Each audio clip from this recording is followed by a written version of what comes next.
The first take, big news in the NBA yesterday. Jason Kidd is out as head coach of the Mavericks after 5 seasons, despite still having 4 years and more than $40 million remaining on his contract. New Mavericks president Masai Ujiri is making his first major move since taking over as president, parting ways with Kidd, of course, who led the team to 2 conference finals and an NBA Finals appearance. This kind of slid under the radar yesterday because I feel like it happened right before the Knicks game tipped off. But nonetheless, how surprised are you at what's going on with Jason Kidd and Dallas? I wasn't surprised because, a year ago, Jason Kidd wanted to coach the Knicks. After the trade, he wanted to coach the Knicks, and that's how he got that contract. You always get paid when somebody else wants to hire you, right? And then during the season this year, after Nico Harrison got fired, he had interest in becoming the team president. He wanted to replace Nico, which obviously didn't happen. And, how many times you got to be told you don't want to be the coach. The other thing is that Masai Ujiri has made very clear, if you had anything to do with the Luka Doncic trade, you're in trouble. And they are. They also let go some front office staff yesterday. Front office staff that could have stayed. There were other people who were let go yesterday, not just Jason Kidd. So, this is. So it really started coming through the NBA last week during the draft combine because Jason Kidd's level of involvement at the draft combine, especially for a team that had a lottery pick. Mavericks have a very important pick. His level wasn't the normal level of a coach. Normally their coach is going to be heavily involved side by side with your GM and your president. That was not the case in Chicago. Everybody noticed it. So if you're asking me whether I was surprised, I was not surprised. But the money, 4 years, $40 million? Well, the Adelson family has the second most money after Steve Ballmer. Don't worry about them. They'll be fine. Also, there's a real chance Jason Kidd's going to get another job at some point, and that would wipe that out. I want to talk about going forward. Because going forward, this is a very highly sought-after job because of Cooper Flagg. You look at Victor Wembanyama and the Spurs. The Spurs are 1-0 in the conference finals now because of decisions the Spurs made 2 years ago.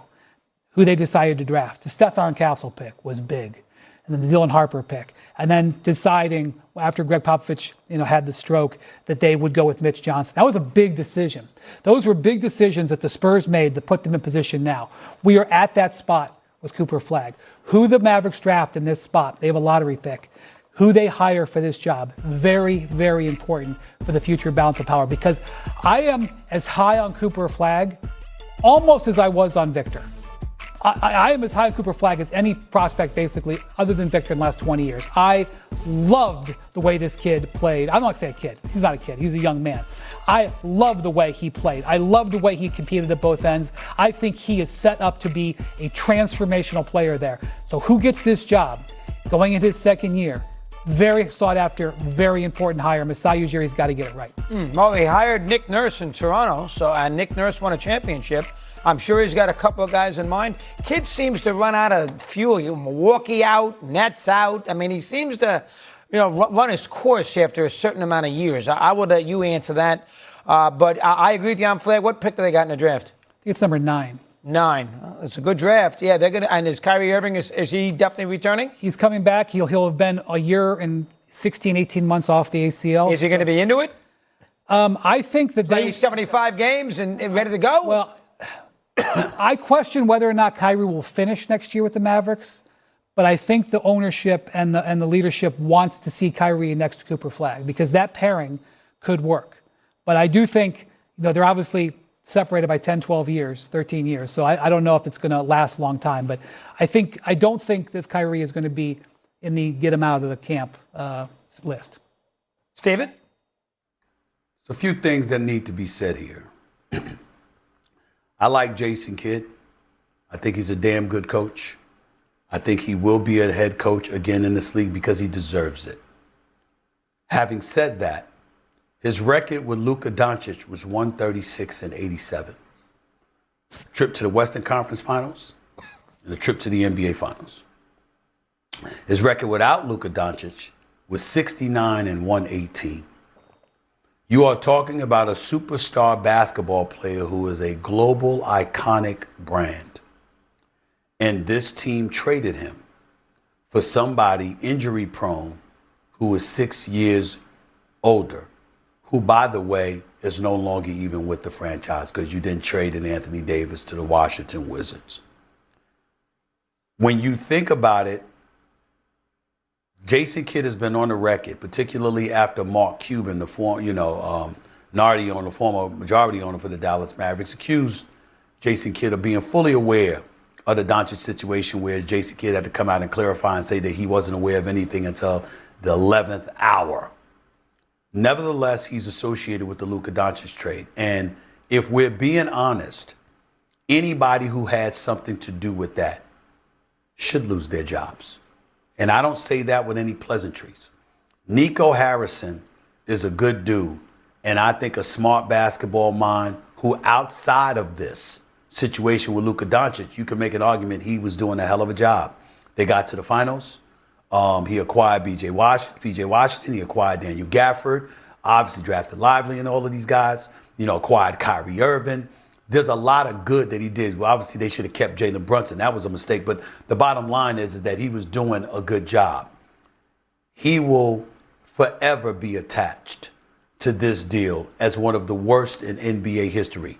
And people could talk about how, there's plenty of people knocking on his door to offer him a job running their basketball operations. Let me be the first to say I don't believe that for 1 second, because I think the residue of this is going to be harmful for years to come, because it's not just about basketball. It's about business. And the one thing no one can argue about when it comes to Luka Doncic is that he was good for business, because he's a global iconic figure. And he can help sell your franchise, not just nationally, but abroad. In the case of Jason Kidd, it applies to him to a lesser degree. And that is why, you can't sit up there and just poo-poo these decisions. Masai Ujiri, he's an elite executive in this game, universally respected as one of the best in the business.